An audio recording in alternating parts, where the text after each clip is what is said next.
सुखिया ट्रेनों में चने बेचता था। ए चना खा लो, चना ये खट्टा मीठा चना है साहब, चना खाओगे क्या? ऐसे ही सुखिया का घर चलता था, लेकिन उसका घर तो सेठ के पास गिरवी था। एक दिन सुखिया लास्ट ट्रेन में चने बेचकर घर गया और देखा वहां पहले से ही सेठ उसका इंतजार कर रहे थे। आइए आइए सुखिया जी, आइए, आप ही का इंतजार कर रहा था। सेठ क्या बात है सेठ, इतनी रात को मेरे घर पे? आपका घर? ओहो, ये आपका घर है क्या?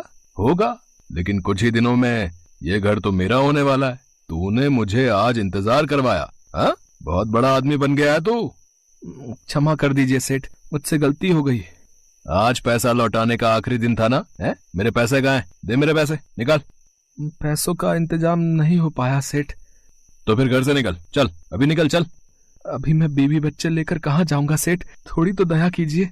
चल ठीक है, तुझे 2 दिन की मोहलत और दी। 2 दिन के अंदर मुझे पैसे नहीं मिले ना तो ये घर मेरा, समझा? धमकी देकर सेठ चला गया। सुखिया घर के अंदर घुसा। वहां उसकी बीवी सरला और 2 छोटी छोटी बेटियां चुन्नी और मुन्नी डर के मारे कांप रही थी। क्या हुआ? सेठ ने क्या कहा? वो हमें घर से निकाल देंगे क्या? सेठ ने 2 दिन की मोहलत दी है, लेकिन 2 दिन में पैसों का इंतजाम कैसे करूंगा? मेरी वजह से आज आपको इतनी तकलीफ उठानी पड़ रही है। नहीं नहीं, ऐसा मत बोलो सरला, तुम्हारी तबीयत खराब थी, मैं और क्या करता। अपनी दूसरी बेटी को जन्म देने के बाद सरला की तबीयत खराब हो गई थी। उसे अस्पताल में भर्ती करवाना पड़ा था। उसी वजह से सुखिया को सेठ से पैसा उधार लेना पड़ा। उसके बदले सुखिया को उसका घर सेठ के पास गिरवी रखना पड़ा और उसके बाद वो अभी तक पैसा चुका नहीं पाया। ये सब सोचते सोचते पूरी रात सुखिया सो नहीं पाया। अगले दिन वो चना बेचने के लिए स्टेशन पर चला गया और ट्रेन में चना बेचने लगा। चना ले लो, चना ये खट्टा मीठे चने, चना ले लो साहब। लेकिन 2 दिन में चना बेचकर उसे बहुत ज्यादा पैसे तो नहीं मिलने वाले थे। ट्रेन में चना बेचते हुए उसने देखा कि एक आदमी का बटुआ उसकी जेब से थोड़ा सा निकला हुआ है। बटुए में पैसे बहुत हैं। वो देखकर सुखिया अपने आप को संभाल नहीं पाया। उसने बटुआ चुरा लिया, लेकिन उस आदमी को ये पता लग गया। अरे चोर चोर, अरे मेरा बटुआ मार लिया, पकड़ो से, पकड़ो से। उस आदमी ने सुखिया को पकड़ लिया और उसे ट्रेन से स्टेशन पर खींचकर उतार दिया। माफ कर दीजिए मालिक, माफ कर दीजिए। हम स्वभाव से चोर नहीं है, हम गरीब है मालिक। गरीब है तो क्या हुआ, चोरी करेगा? ये ले। उस आदमी ने सुखिया को बहुत मारा और उसे स्टेशन मास्टर के पास ले गया। सर, इस चना बेचने वाले ने मेरा बटुआ चुराने की कोशिश की, आप कुछ कीजिए इसका। स्टेशन मास्टर ने कहा। सुखिया, ये क्या सुन रहा हूँ, तुमने चोरी की? माफ कर दीजिए साहब, मुझसे गलती हो गई। नहीं सुखिया, चोरी की माफी नहीं मिल सकती, सजा तो भुगतनी ही होगी। आज के बाद तुम इस स्टेशन पर कुछ नहीं बेच सकोगे। माफ कर दीजिए साहब, मुझसे गलती हो गई। नहीं सुखिया, चोरी की माफी नहीं मिल सकती, सजा तो भुगतनी ही होगी। आज के बाद तुम इस स्टेशन पर कुछ नहीं बेच सकोगे। सुखिया बहुत रोया धोया, लेकिन कोई फायदा नहीं हुआ। उसे स्टेशन से निकाल दिया गया। अब उसके पास काम भी नहीं रहा। वो घर गया और सरला से सब कुछ बताया। उसकी दोनों बेटियां रोने लगी। पापा, क्या अब हम इस घर में नहीं रह पाएंगे? क्या हमें भीख मांगनी होगी? रो मत बेटी, माफ कर दे मुझे, मैं बाप होकर भी कुछ नहीं कर पाया। अपनी दोनों बेटियों को सुलाकर सुखिया और सरला सिसक कर रोने लगे। अगले दिन सुबह सुबह सेठ अपने लोगों को लेकर चले आए और सुखिया को परिवार समेत घर से बाहर निकाल दिया। बहुत हो गया रे, अब और इंतजार नहीं कर सकता मैं, चल निकल जा यहाँ से। हम मर जाएंगे सेठ, हम मर जाएंगे। हाँ तो मर जा, किसने मना किया है? वैसे भी धरती पर बोझ हो तुम लोग। सुखिया अपनी बीवी और बच्चियों को लेकर वहां से चला गया।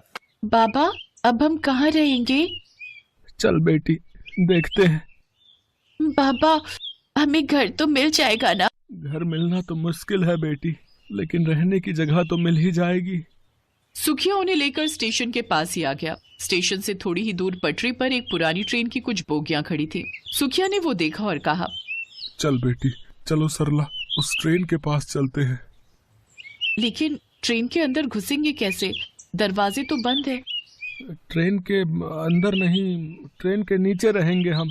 सुखिया अपनी बीवी और बेटियों को लेकर ट्रेन की बोगियों के पास चला गया। सरला घर से कुछ ही चीजें ला पाई थी। उन चीजों में कुछ बोरे थे। उन्होंने ट्रेन के नीचे पटरी पर बोरे बिछा दिए और वहीं पर बस गए। चलो अच्छा है, बारिश वारिश होगी तो हम भीगेंगे नहीं। बेबस इंसान थोड़ी सी उम्मीद में ही जीता है, लेकिन सुखिया के पास तो कोई उम्मीद ही नहीं थी। फिर भी रहने की जगह तो मिल गई। लेकिन वो अपने परिवार को क्या खिलाता। ट्रेन के नीचे पटरी पर जगह तो मिल गई, लेकिन मैं स्टेशन पर और चने नहीं बेच सकता। स्टेशन पर जाने से ही मुझे मना कर दिया है। कोई बात नहीं जी, मैं दोनों बेटियों को लेकर भीख मांगूंगी, उसी से कैसे भी करके पेट तो चल जाएगा। हाँ बाबा, हम भीख मांग लेंगे, भीख मांगकर पैसों का जुगाड़ कर लेंगे।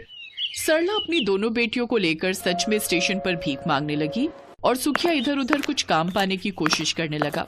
ऐसे ही ट्रेन के नीचे उनका दिन बीतने लगा, लेकिन सुखिया को कहीं पर भी काम नहीं मिला। हर जगह ये रट गया था कि सुखिया बटुआ चोर है, इसीलिए कोई भी सुखिया पर भरोसा नहीं करना चाहता था। ऐसे ही एक दिन वो पटरी पर बैठा हुआ था और उसकी आंखों से आंसू टपक रहे थे। उधर उसकी बीवी और बेटियां भीख मांग रही थी। तभी स्टेशन पर सेठ अपनी माँ को लेकर आया और सरला को भीख मांगते हुए देखकर कहा, अच्छा हुआ तुम लोग इसी के लायक हो, ये लो 2 रुपए। सेठ अपनी माँ से बहुत प्यार करता था। सेठ की माँ बीमार थी, इसीलिए सेठ उन्हें लेकर शहर के अस्पताल में जा रहे थे, इसीलिए वो स्टेशन पर आए थे। लेकिन अचानक से उनकी माँ का पैर फिसल गया और वो पटरी पर गिर पड़ी और उसी पटरी पर एक ट्रेन आ रही थी। माँ माँ, अरे अरे क्या हुआ आपको माँ? सेठ भी खुद पटरी पर उतरने से डर रहे थे। ट्रेन बहुत पास आ गई थी, सभी ने आंख बंद कर ली। लेकिन तभी सुखिया दौड़ते हुए आया और सेठ की माँ को पकड़कर प्लेटफॉर्म पर उठा दिया, लेकिन खुद पटरी से हटने से पहले ही ट्रेन ने उसे धक्का मार दिया। सुखिया का नसीब अच्छा था कि उसका सिर्फ दाहिना पैर ही टूटा, वो जान से नहीं मरा। और ये देखकर सेठ की आंखों में आंसू आ गए। सुखिया, तूने अपनी जान की बाजी लगाकर मेरी माँ को बचाया। मैंने तेरे साथ कितना बुरा किया रे, लेकिन तू तो अच्छा आदमी निकला। उन्होंने अपने पैसों से सुखिया का ट्रीटमेंट करवाया और उसे घर भी वापस दे दिया, साथ में उसे जमीन जायदाद और अपनी कंपनी में काम भी दे दिया। इस तरह सुखिया की जिंदगी बदल गई। इसीलिए कहते हैं कि बुराई को सिर्फ अच्छाई ही मिटा सकती है। भी दे दिया। इस तरह सुखिया की जिंदगी बदल गई। इसीलिए कहते हैं कि बुराई को सिर्फ अच्छाई ही मिटा सकती है।